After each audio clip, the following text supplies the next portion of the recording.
ये वही लड़का है जिस पे इल्ज़ाम लगाया गया था कि जिसने पाकिस्तान के हक़ में नारे दिए, पाकिस्तान जिंदाबाद के लिए नारे दिए। हालांकि इसके साथ इसका एक दूसरा साथी भी है, वो फ़िलहाल इसके साथ नहीं है, वो अपने दोस्त के साथ है।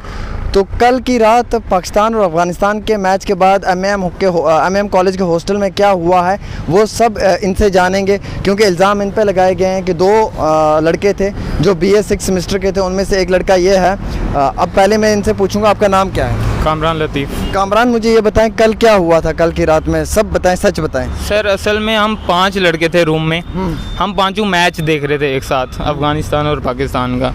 तो जब ये मैच चल रहा था तो हॉस्टल है, बैचलर्स हैं, सब फ़न में ऐसे ही एक दूसरे का मजाक उड़ा रहे थे, ये वो मैच को एंजॉय कर रहे थे।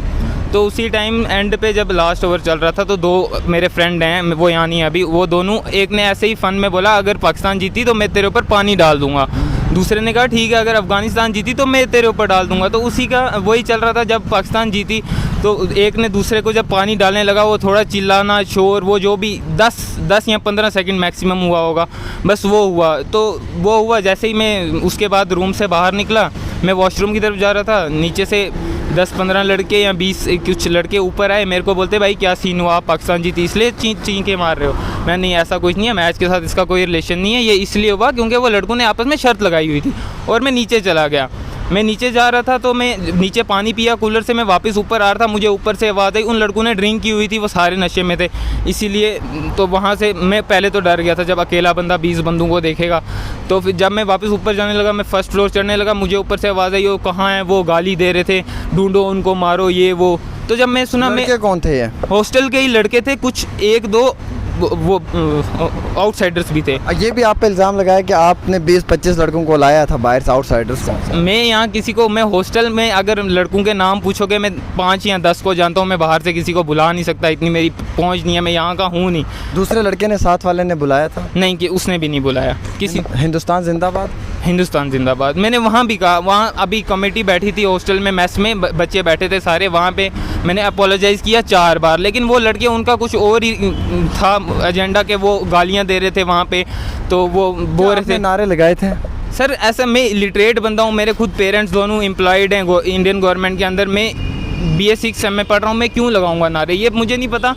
हॉस्टल के कुछ बच्चे, मेरे जो बैचलर्स हैं, मेरे जो रूम के साथ वाला रूम है, सिर्फ एक दीवार का ही अंतर है उसमें, वो बोल रहे हैं मुझे तो कोई आवाज़ नहीं आई, ये बच्चों को ग्राउंड फ्लोर से कैसे आवाज़ आ गई, ये जो बोल रहे हैं। मैं, वो बंदा बोल रहा है कोई, उसने कहा भी इसमें कोई नारे वारे कोई आवाज़ नहीं आई यहाँ। 6 आखिरकार ये सब हुआ क्यों? ये सर मुझे नहीं पता, ये एजेंडा बना रहे हैं। मैं हॉस्टल में ज़्यादा, मैं सिर्फ लाइब्रेरी जाता हूँ, वहाँ से आता हूँ। अब हम हॉस्टल में ज़्यादा बातचीत नहीं है लड़कों के साथ, हम जानते नहीं हैं। हॉस्टल में शोर हुआ था, वो क्यों हुआ था?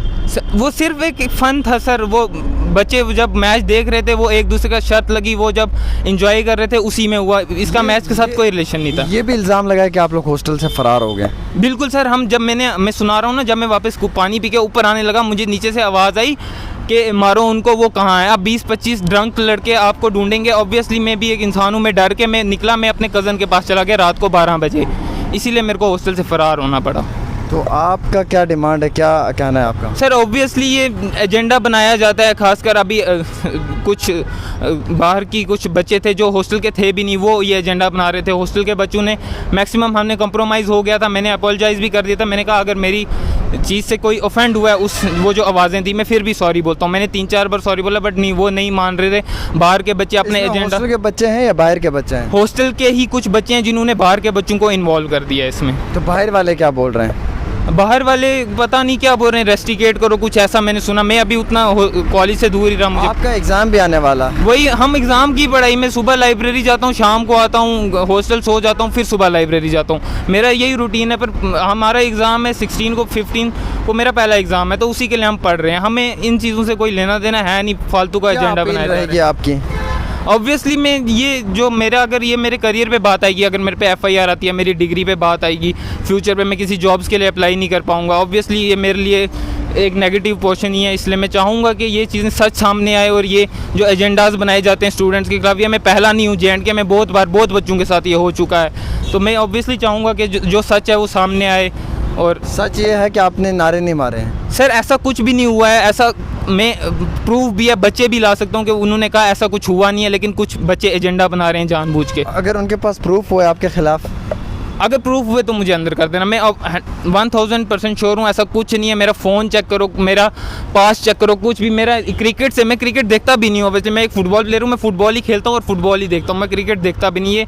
बस फालतू का एजेंडा बनाया जा रहा है, ये लोगों के पास कुछ काम नहीं है, ये बच्चों के खिलाफ बस ऐसे एजेंडाज बना के। आपको लगता है आपके खिलाफ फेक एलिगेशन है? ऑब्वियसली सर, 100% ये फेक एलिगेशंस लगाए जा रहे हैं, क्योंकि मेरी हॉस्टल में जान पहचान नहीं है, बातचीत नहीं है बच्चों के साथ। कितने समय से हॉस्टल में रह रहे हो? सर मैं ऑलमोस्ट 3 इयर्स लॉकडाउन में घर इससे पहले कोई ऐसे आपने काम किया है? नहीं सर, आप मेरे टीचर्स, मेरे ग्रेड्स, मेरे पास्ट पूरा कॉलेज का, स्कूल का, नेवर है कि ये कभी मेरे साथ ऐसा कुछ नहीं हुआ। ये फर्स्ट टाइम हुआ है, वो भी फेक एलिगेशंस लगाए जा रहे हैं। आप रो क्यों रहे हो? सर एक्चुअली डर लगता है, ऑब्वियसली जब बच्चे फालतू, हमें भी अपनी करियर की टेंशन पड़ती है। चलो रो नहीं, जो सच्चाई होगी वो सामने आएगी। ये मेरे साथ वही नौजवान हैं जिन पे एलिगेशन लगाया गया कि इन्होंने पाकिस्तान के हक़ में नारे दिए हैं, लेकिन ये अभी क्लियर कर रहे हैं कि इनकी तरफ से ऐसा कुछ भी नहीं हुआ है। ये कह रहे हैं कि अगर प्रूफ भी दे देंगे उसके बाद भी मैं इस चीज़ के ऊपर बात करने के लिए तैयार हूँ कि अगर मेरे पे ये प्रूफ कर देते हैं तो जो सज़ा है वो सज़ा मैं भुगतने के लिए तैयार हूँ। पर अगर प्रूफ नहीं मिलता है तो फिर ये चाहते हैं कि इन पे इस तरीके के फ़ेक एलिगेशंस ना लगाए जाएँ। एक स्टोरी के 2 पहलू होते हैं, पहले वो वाला पहलू था जो आपको मैंने बताया, अब ये दूसरा ये पहलू है। ये लड़का कामरान लतीफ़, इसके साथ दूसरा लड़का, ये दोनों पिछले 24 घंटे से हॉस्टल से फ़रार थे, इस डर से, इस खौफ से कि शायद इनके ऊपर अटैक हो सकता है, या इन्हें जो है वो डर था कि इनके साथ मारपीट की जा सकती है, जो एज़ पर इनके स्टेटमेंट जो इन्होंने मुझे कहा। तो फ़िलहाल ये स्टोरी आपके सामने लाई है, अब पब्लिक डिसाइड करेगी कि क्या हकीकत है और क्या झूठ है।